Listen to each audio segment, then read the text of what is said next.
Hello, friends. I'm here with Andrew Solomon, who is a writer and lecturer on psychology, politics, and the arts, winner of the National Book Award, and an activist in LGBT rights, mental health, and the arts. He's the author of The Noonday Demon and Far from the Tree. Andrew, thank you so much for taking time to talk. What a pleasure to be here, Rabbi. So to jump in on one of the issues you deal with in regards to mental health, that of depression, what is it you think we're learning more and more about depression right now during the challenges of the pandemic? Well, obviously, there's a great deal of depression around now. And as someone who has written about depression, I've been overwhelmed by the number of letters I've been getting from people who are struggling. I've read that by some estimates, 30 to 35% of Americans are now experiencing symptoms of clinical depression and anxiety. And in the most affected age group, which is children between the ages of 11 and 17, up to 90% are experiencing symptoms of depression and up to 80% experiencing symptoms of anxiety. What's difficult when you have a situation in which so many people are suffering is to distinguish in any accurate and meaningful way between the discomfort and unease that are appropriately characteristic of facing this strange threat of having enormous economic duress for many people, of being thrown out of your home or not allowed to leave your home. People are dealing with that and responding appropriately, but for many people that appropriate response then transfers into a clinical condition or a clinical illness. And I think what's really been demonstrated is that depression represents the intersection of a genetic vulnerability and triggering circumstances. And when the triggering circumstances become enormous, the rates of actual clinical depression become very high. Now, some people would propose that if the depression is being caused by the coronavirus, that the only solution to the depression is to wait for a vaccine and for our lives to return to some semblance of normality insofar as they ever will. But the reality is that the etiology of an illness should never dictate its treatment. If you have symptoms of clinical anxiety or depression, the appropriate response is to seek treatment, to seek therapy, to look at alternative treatments if you want to, and to use medication if that's an effective way of bringing things under control. And when the trigger is gone and we're on the far side of this pandemic, you can examine whether you have persistent depression or whether you've managed to control it, and now that those circumstances have changed, it must be low. I mean, we didn't have good tools for measuring, but I think what was the rate of depression like in occupied France in the Second World War, or in London during the Blitz, or in any of these other situations? There have been times in history when people have expressed their depression. There have been times in history when people have held it in, but the depression itself is depression. And I always say that you can tell whether it's depression rather than just an appropriate response by the question of how it's affecting the rest of your life. Do you just feel anxious and concerned about what's happening? Or have you reached the point at which you wake up feeling anxious all the time? Do you feel sort of sad that this is going on? Or do you feel so depressed that you have stopped communicating with your spouse and your children? What is the point at which this has overflowed from the arena it appropriately occupies to an arena in which it's really damaging your ability to go on with your life? And people then say, well, maybe I can fight through it and I don't need treatment. And I always say to people like that, look, this is a very weird time, but it's part of your life. And it's a part of your life that you will never get back. And if you can be more functional in this period and feel better and be more, most of all, profoundly connected to other human beings in a time when isolation is to some degree the rule, then seize whatever the technologies or techniques are that allow you to sustain that human connection, even a connection to faith and to God. It's a connection that you establish and that you strengthen, and that should not be sacrificed on the altar of the pandemic. Yeah.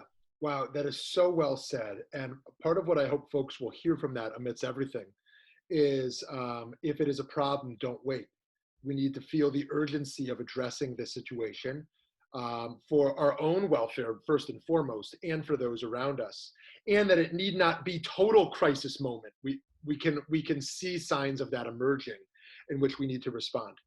So shifting from the area of our individual work of maintaining our mental health, getting treatment we need, cultivating positive and healthy relationships amidst this challenging time period. I want to shift to our collective work, and our collective work of how can or should activism look different in 2020, when the world is literally burning with corruption, with climate change, rising hate, a public health crisis, economic instability. The easy answer is, well, throughout all history, these were problems, and we always continue to struggle against these. But are there things you think we ought to be doing differently in a time period like this, in our agitation and struggle for social change? Well, I feel like this time feels especially like Armageddon, which is not to say there haven't been other times that felt like Armageddon, but there's an awful lot that's wrong in the world and an awful lot that's wrong in our country right now. And I think it is a genuinely terrifying time.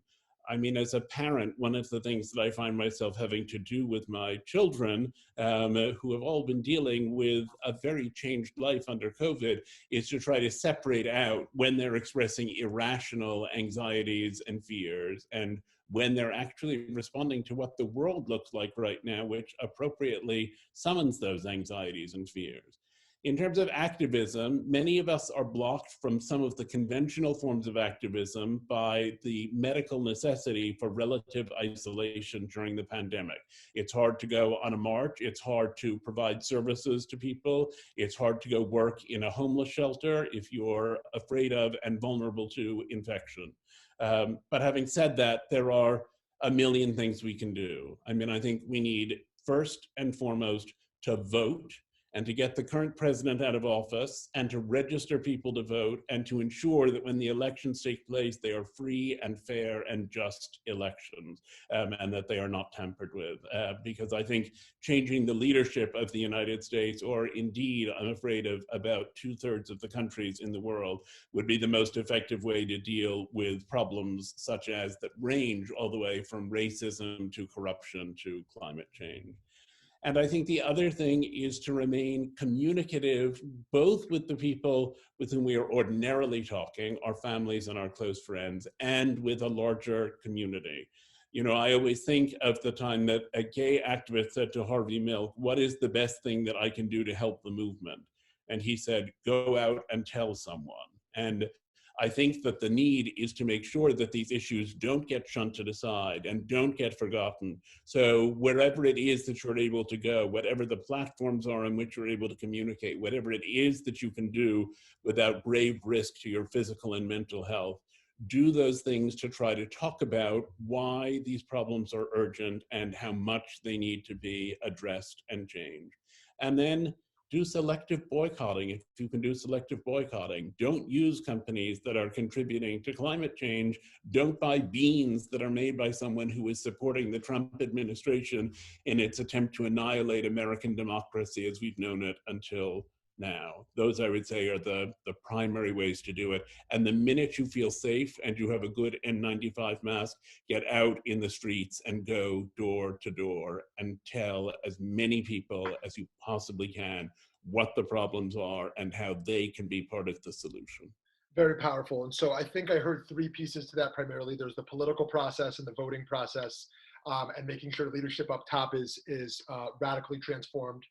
Then there's relationships and conversations wherever possible. And then thirdly, our consumer responsibilities to ensure we're not using our dollars to support. And you said a lot more than that, but I think those three are really good boxes to think about this. Yes. Now, just one last question for you.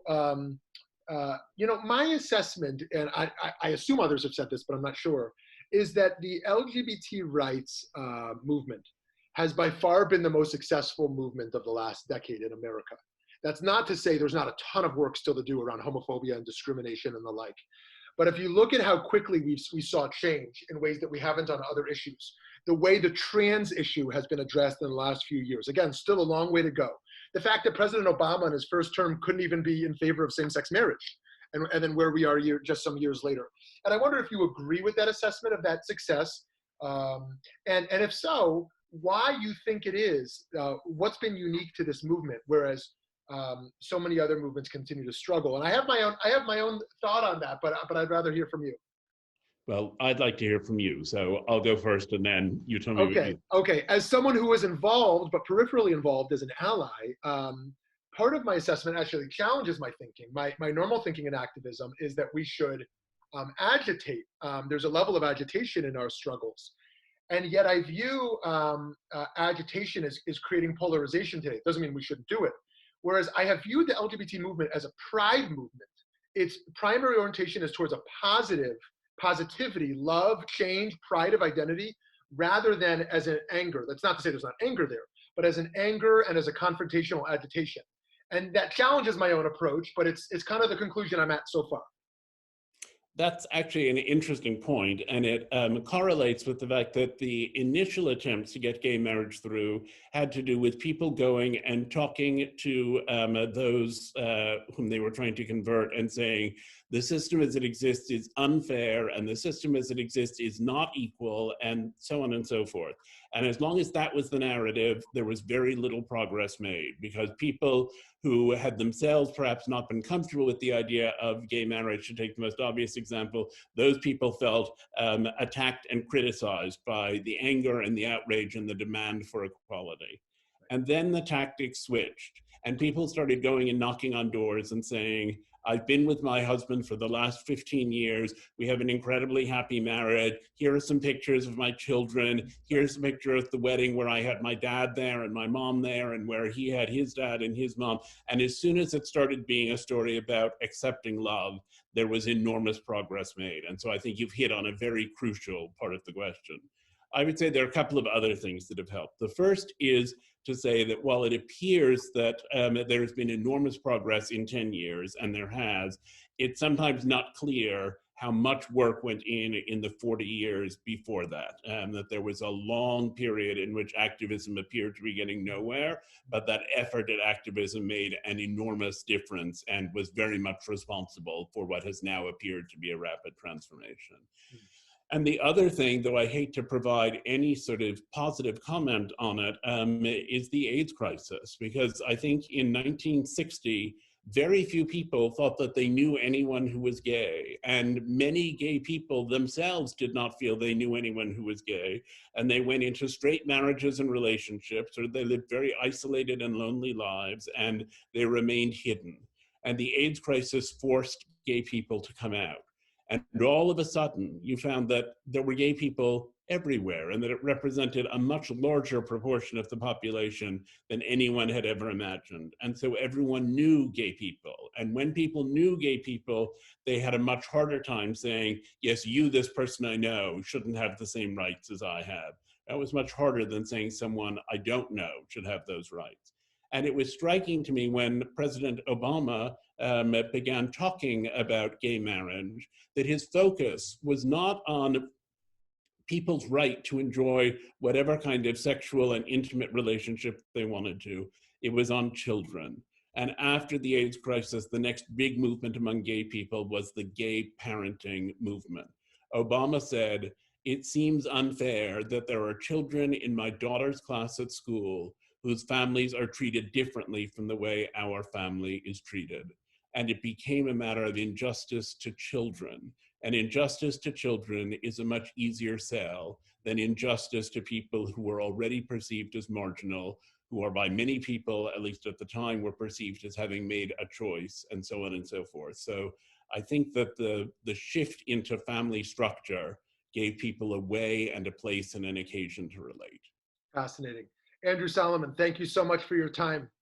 This has been a real pleasure. Thank you so much for yours. Friends, encourage you to look out for the very sophisticated and thoughtful works from Andrew Solomon, which were mentioned earlier, and we will link to below as well. Thank you so much.